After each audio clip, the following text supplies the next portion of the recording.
since I had made that up.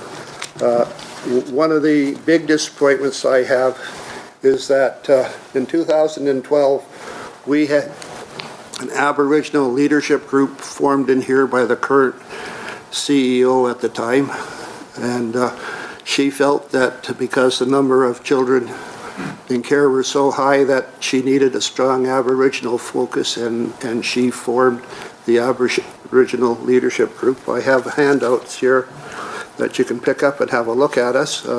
We haven't gotten much press, we haven't gotten much attention, but we've been around for the last 20 years.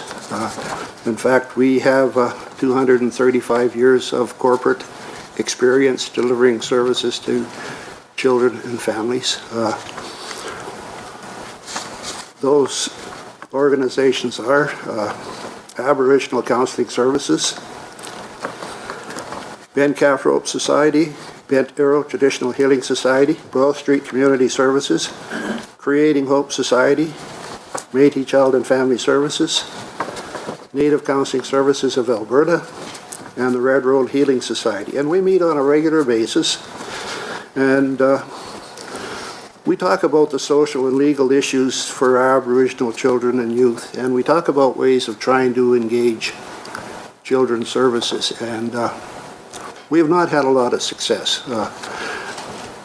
The reason I showed this slide is it showed the way we were systematically over the last 20 years just written right out of concern for services and being connected and allowed to participate in looking after our children and families.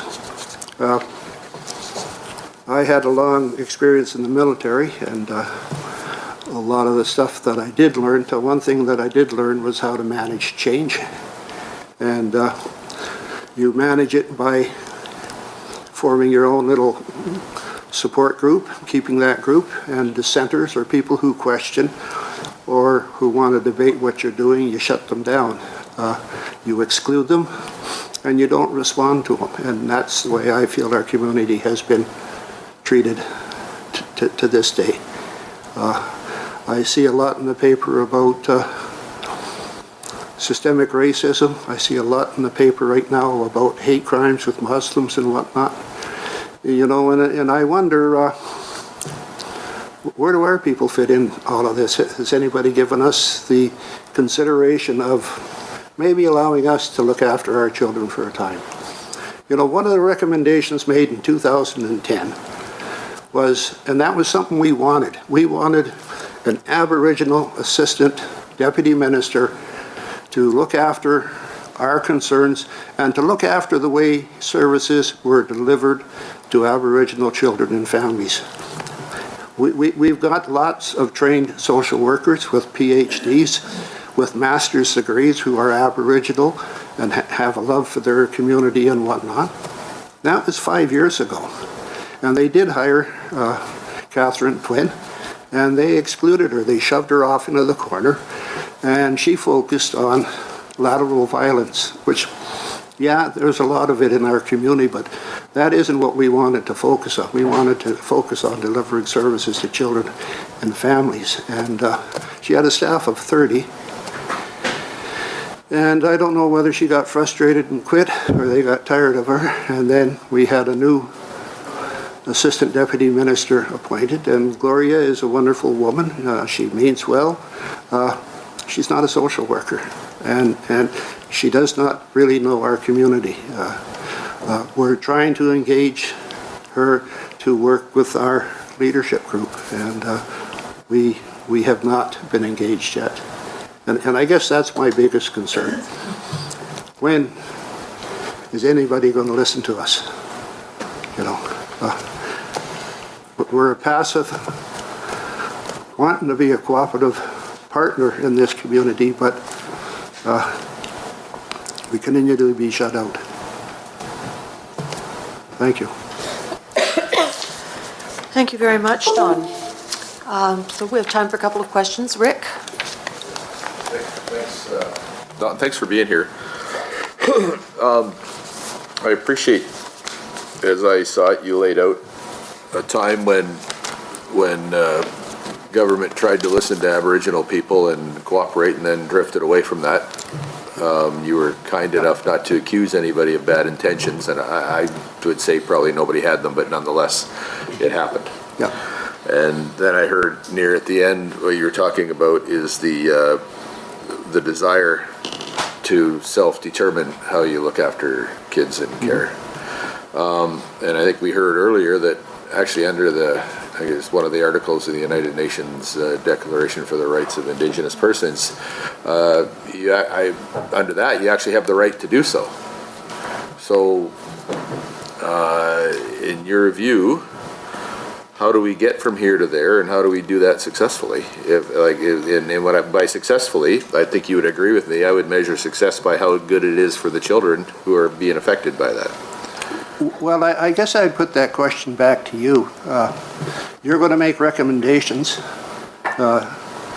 from your review and whatnot. How are you going to ensure that those recommendations are acted upon? Because that's been the problem. Mm-hmm. And how does government, you're going to give this to the government, now how is the government of the day going to sit down in January next year and say, okay, this is what we're going to do, and this is how we're going to make sure it's going to get done. Because we've had that promise before from government, but it stops. Now, I think what you have to do is you have to change the makeup of the ministry. I think you have to dedicate a directorate to Aboriginal children and Aboriginal families run by the Aboriginal community. Okay, we have the expertise.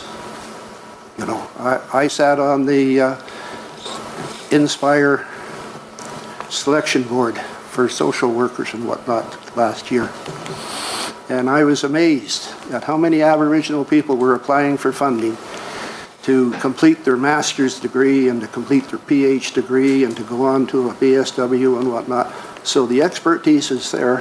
How do we get government to recognize the expertise we have in the community and allow us to be a part of this program? Okay. Thank you. Thank you. Patty? Don. Hi, Patty. Hey, that was a good history lesson. You have to be around a long time to remember the 1997 pillars. That was awesome. And I was younger. I was living in St. Paul. I wasn't in a leadership position at that point. And, Only one talking about your age. I know, because I feel it today. But I'm just saying that I remember the redesign and all of the community work that went into it. The thousands and thousands of volunteer hours of people in meetings. And yours is a cautionary tale about redesign, recommendations that get lost, good ideas that are not acted upon, and we get community fatigue. And I guess what I'm taking from your presentation is some very profound fatigue with the constant change, and we don't really have maybe the outcomes you're looking for to show for what happened. So here's the thing, though. I'm going to put this a very serious question to you.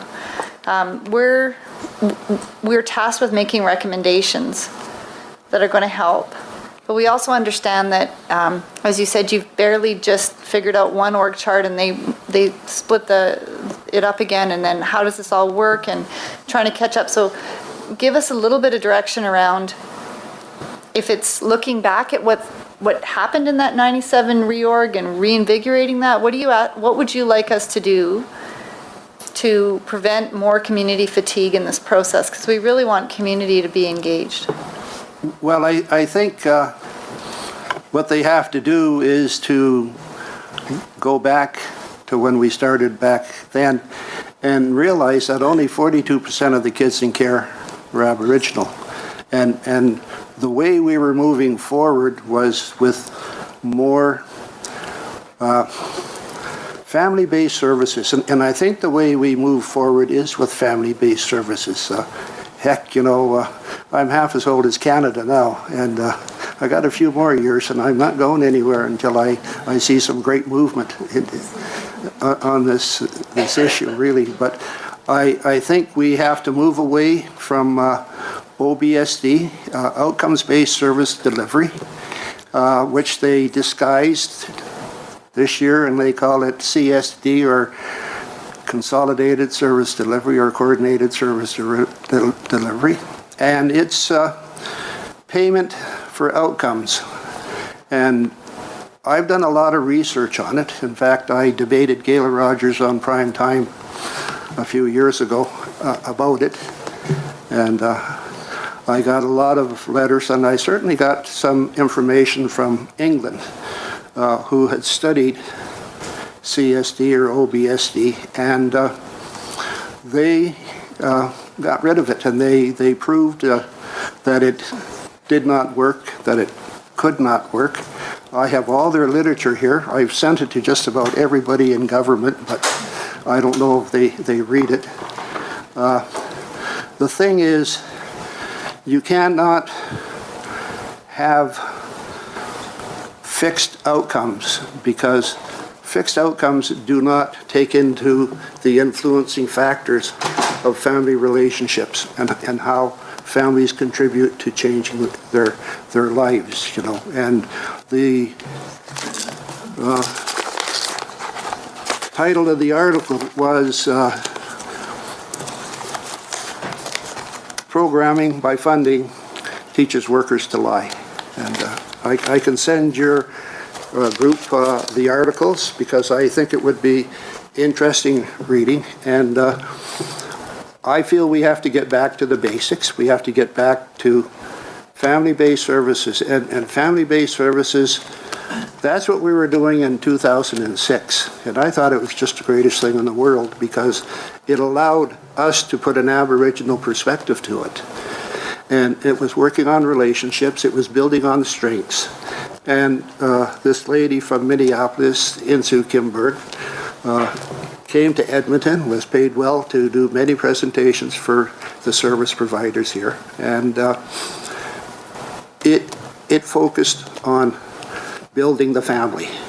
Instead of beating the kid or trying to pull the kid out or whatnot, it was what works. How does, when everybody is getting along, what is happening in the family? And that was her crux of it, okay?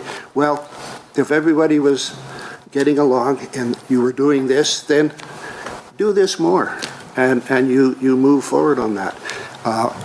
We would use that concept in our agency, in our family support programs and whatnot. We don't isolate them, we don't beat them up, we build on their strengths, and we allow them to speak, and we treat them with dignity, and we listen to them. Everybody knows what they got to do to get their act together. I'm sure everybody here knows what you have to do, to keep yourself on a straight keel and move yourself forward, and our clients do too. What we have to do is we have to let them express it and then support them in doing it. I'm a Métis man, I'll talk here all day. Thank you. I don't have anybody else on my list. Is there, have I missed anyone? Anyone else to ask a question? No?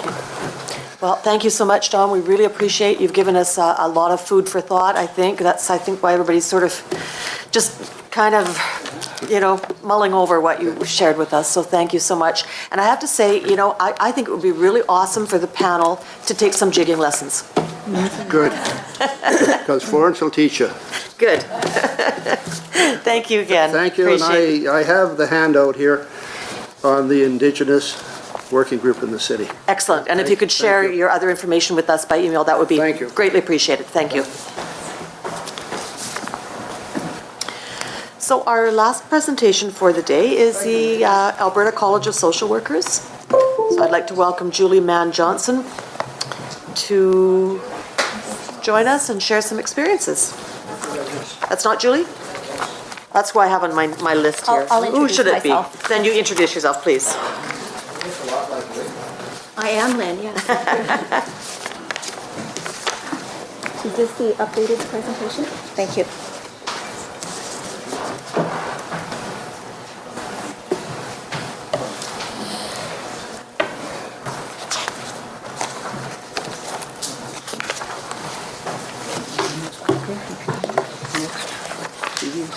Okay, thank you.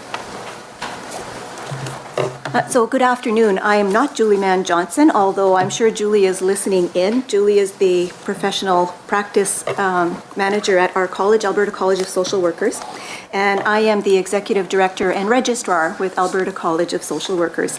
And I want to thank you for hearing our presentation this afternoon.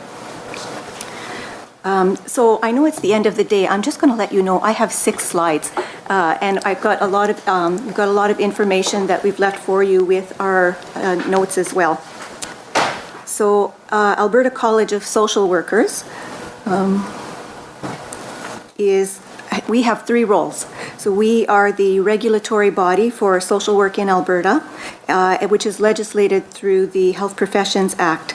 We are also the professional association for social workers in the province of Alberta.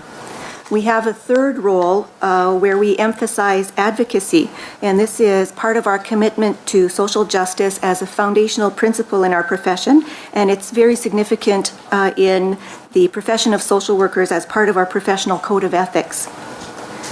We're very pleased today to be presenting to you because we recognize the profession of social work is foundational to the work in child welfare. And understanding the interest of this panel is hearing from Albertans that have a close experience to child intervention. I'll just share a little bit about my professional experience in child welfare. Currently, I am the Executive Director and Registrar with the Alberta College of Social Workers.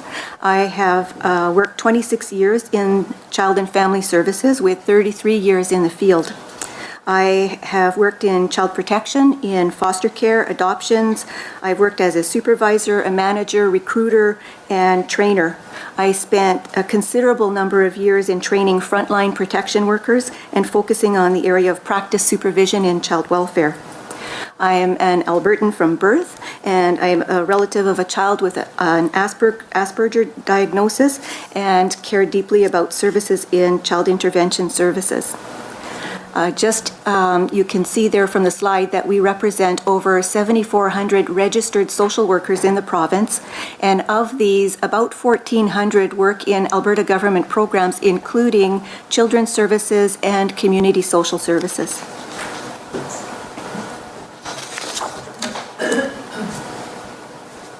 In preparing for the ACSW's submission to this panel, we drew on past research projects and the studies commissioned by the ACSW, our college, and our national association, the Canadian Association of Social Workers. We also drew on the expertise of our members and our partner affiliates. And in so doing, we identify 5 areas for consideration by the panel in the review of the child intervention system. So here are a summary, and then I'll go into each of these. So the first is qualifications of frontline staff that we'd like to comment on. Professional regulation as an opportunity to strengthen structures for strong support services. Working conditions and supports for frontline staff, and for example, the strong role of supervision in support services. Funding disparity for Indigenous child welfare agencies, and this is in part recognition of the panel's mandate to make recommendations on root causes. Ongoing support for addressing systemic issues through evidence-informed best practice, which could look like structures that include alliances for collaboration and team approaches in addressing child abuse and neglect.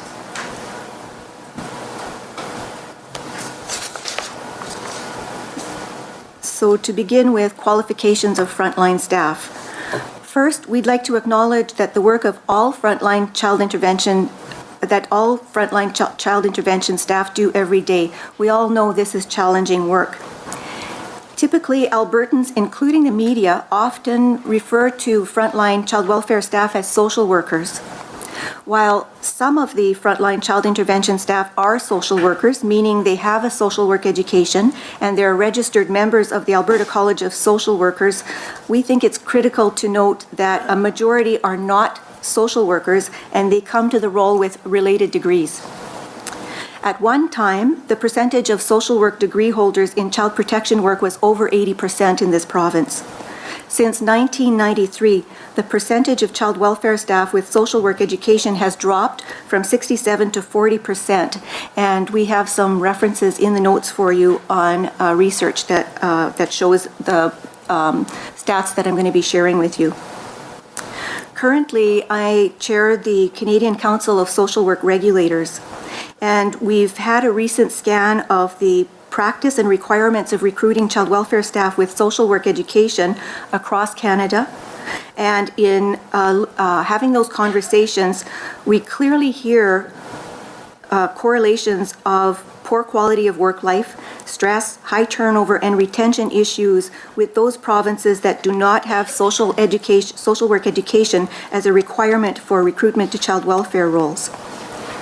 In addition, we recognize an issue with support for new graduates. Insufficient support for new workers generally can equate to high turnover, high stress, with complex demands placed on those with the least experience and practice. This is just one that I wanted to share because I myself came into the field in children's services in my 20s. I know from experience that coming into a job like that, how critical it is to have the support, mentorship, to have really experienced people on teams to draw from. And looking back, what a difference it would have made to have that support throughout, just in terms of retention for a lot of my colleagues that came into practice in their early years just after graduation. Social work education includes training in holistic assessment, systemic perspectives, recognition of the impacts on the environment on the individual, diversity, social justice, critical thinking, collaborative planning, and strength-based interventions, solution-focused interventions, interviewing, engagement, and evaluation. At ACSW, we're aligned with what you've heard likely throughout the duration of this panel and its presentations, that these are the essential skills that are required in the system. Hiring staff with social work education creates unique challenges in onboarding. Hiring staff without the social work education creates unique challenges in onboarding and on-the-job training. Training new staff in concepts like assessment, interviewing, and case planning is challenging.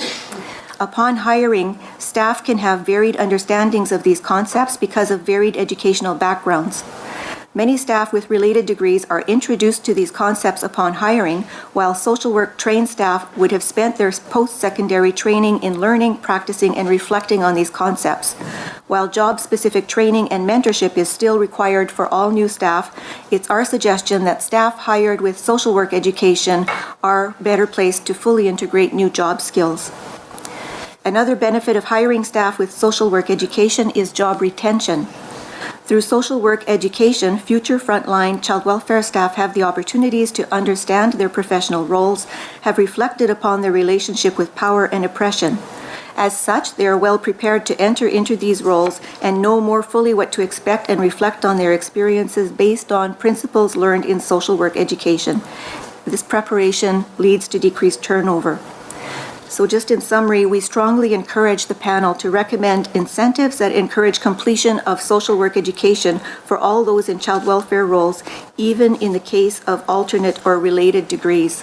And I know the word out there with my social work colleagues in the area is when this was available, it made a big difference. And it led to appreciation. It led to wanting to continue to work in these roles and really strengthen the practice. And so we'd like to see that commitment come back to recruitment of trained professionals for these complex roles.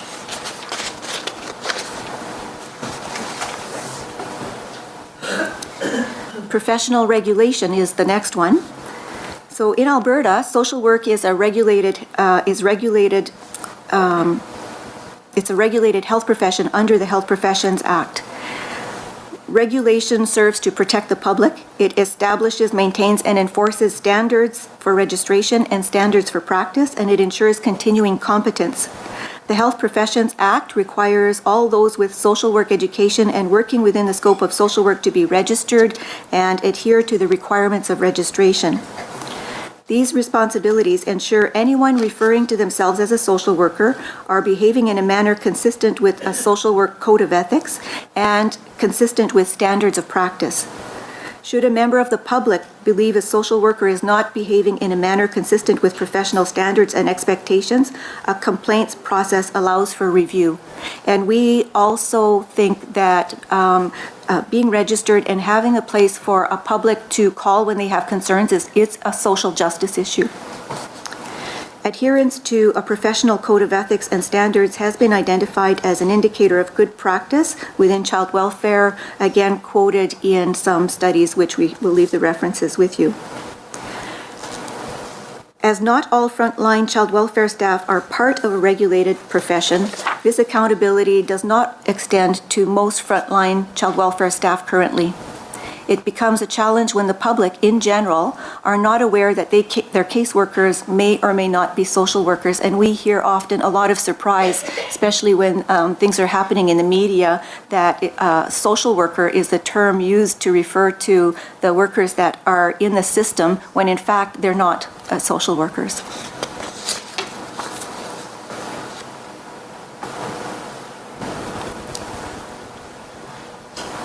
So this slide really could read support for success in working conditions for frontline staff in their roles. Access to strong practice supervision really can't be underscored enough, addressing caseload demands and ongoing professional development. So supervision is understood in social work practice to be a cornerstone of the practice.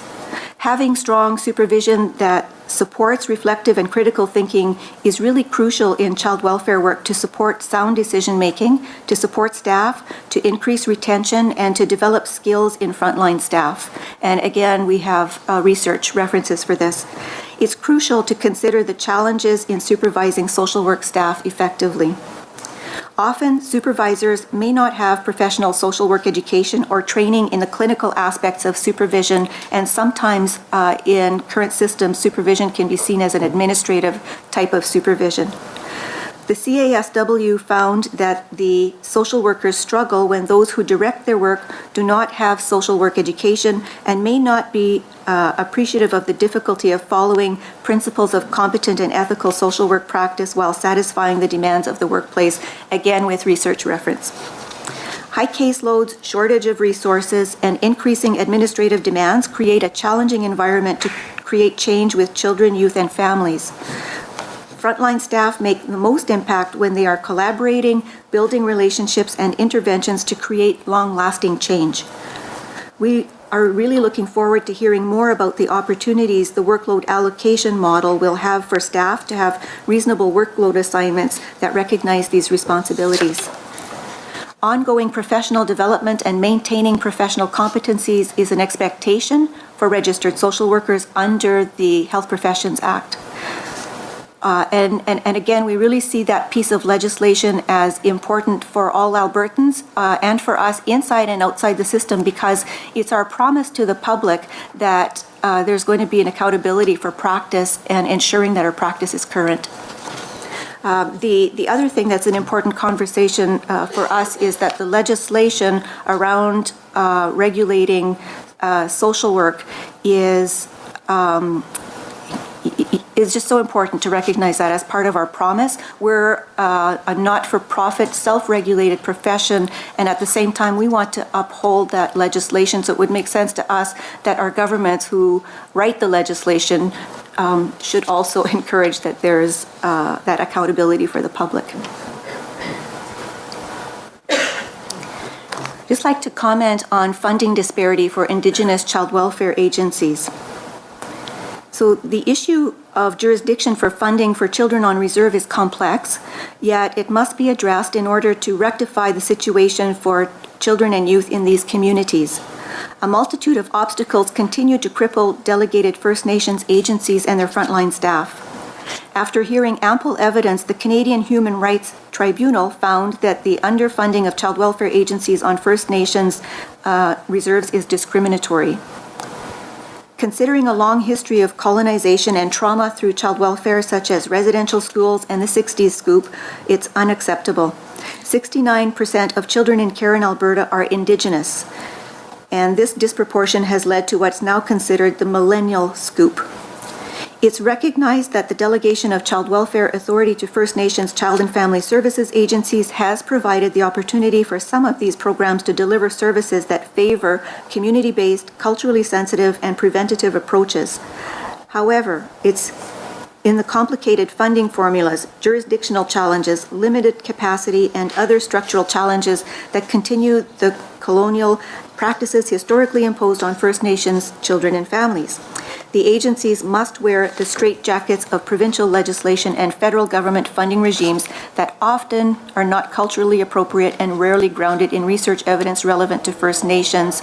It's a quote by Cindy Blackstock. Again, research references throughout this section.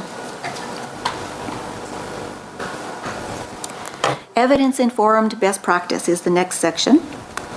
So we acknowledge the positive impacts that the integration of social work approaches, such as strength-based, collaborative, solution-focused approaches have had on children and families. And I was just really pleased to hear Don make some comment about that and support for those approaches in his work with their agencies. As social workers, we also recognize the impacts of the social and political environment on families. One such area of impact is child poverty and neglect. Neglect is a primary reason for referral to child intervention system and poverty, and poverty is often the primary factor in these cases.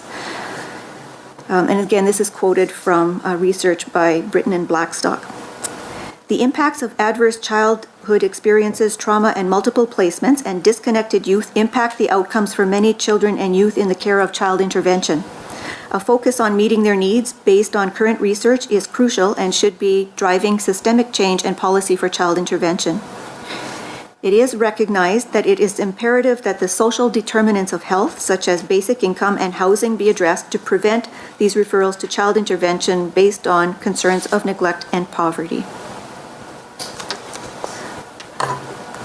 That concludes. I want to thank you for the opportunity to speak with you today and welcome any questions. Thank you. Peter. Thanks, Lynn. I'd like to go back to your point about social work education and the ongoing decline of individuals with social work education in the child intervention system. What's your sense of why that is occurring? Is it lack of available social work education, lack of available social workers, or is it a policy decision by government to diminish the merits of social work education? Thank you. Thinking like a social worker, I think we need to walk around this and look at it systemically from more than one perspective. I don't think there's any one reason why we see a decline, but I think that there's a number of factors that have worked together. And so I think it's really important to look at how do we now create the commitment to making sure that the structures we want are in place. And there's a number of things that can be put into place to support that. So I mentioned about the provinces across the country, and interestingly, those who are currently recruiting related degrees are the prairie provinces, whereas in the eastern provinces, they are more having as requirements social work education. And at our national tables, where I'm hearing the frustrations about burnout, big caseloads, social workers not feeling supported in their systems, happens to be in the prairie provinces where social workers are not who are being recruited to do the work. And also the issue of recruiting the younger folks just out of university with their degrees to be doing really critical work, which would be best done by your more mature practitioners. So then there's issues on recruitment. How do you attract and keep those more mature practitioners and have respect for a social work profession and the skills that it brings, and retaining those folks that have been in practice for a number of years. We're recruiting them on the front end of their practice, and then they're leaving, and then we're on a treadmill. So I think there's a number of things that can work. One of the things that we've identified at national levels is what are some of the factors that support social work education and child welfare, and some of the things that we think that we see are working, which is one of the things that social workers do from strength-based practice. We look and see what's working, what's happening in other places, and how can we do more of it to build foundations that are strong. So some of the factors are when we have support in our legislation. So a lot of the provinces that are having less of these issues have recognition in legislation for the skills that they need to recruit. Electives in local university programs are another factor that support. Commitment to social work education for those in child welfare roles and the resources to meet that commitment is in place. And implementation of practices that social work training brings, for example, system perspective, strong role of practice supervision. So it's providing that sort of education, even if we have to be in a position where we need to recruit alternative degrees, that we still recognize those skills that are brought and part and parcel of a social work profession. Really interesting, in one of the provinces on the east, just a quote from one of the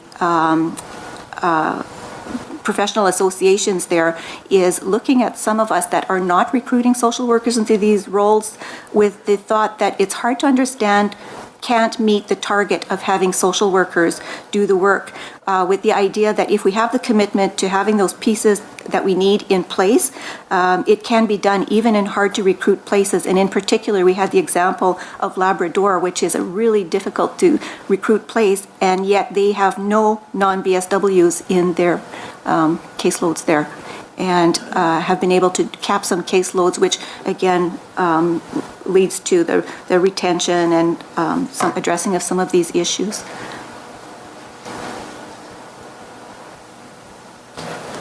And I just wanted to add something onto that same comment, because it's not just social workers that we're seeing that happen with. Psychologists see the same thing happening, where there seems to be a downgrading of the profession itself. I see it in Alberta. I don't know, whether we've seen that across Canada, but definitely even to the point where we're equated, we're interchangeable, social workers and psychologists, but we're not. We're completely different professions. So I kind of wonder whether, whatever's underlying that, whether the college, there's a stronger role for the colleges to really educate people as to what exactly is the profession of social work, what exactly is the profession of psychology, because I don't think the public really has a clue, and the more that the system kind of downgrades them and calls them all mental health workers or whatever the terminology is, I think we all suffer from that. So I'd be interested in hearing your perspectives on that. Yeah, thank you for saying that, and I think the answer for our future really isn't talking with each other. It's in collaborating and moving more towards those team-based, the networks of what supports strong systems. So we have tended, I think, in the past to operate in silos, whether it is the government, and then we have our support systems such as the one that Dawn was just reporting on, and then we have the colleges, and then our education preparation institutions.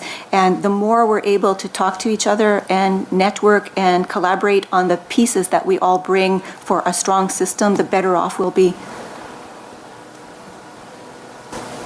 Thank you. Any other questions? Well, it was a great presentation. Thank you so much. Thank really you. Appreciated that. Yeah, best wishes with the recommendations, and do call on our college as a resource. We really would welcome that. We will do that. Thank you so Thank much. you. All right. We are at the end of our day. Obviously none too soon by the looks of everyone. So just a brief look at what we're going to be doing tomorrow.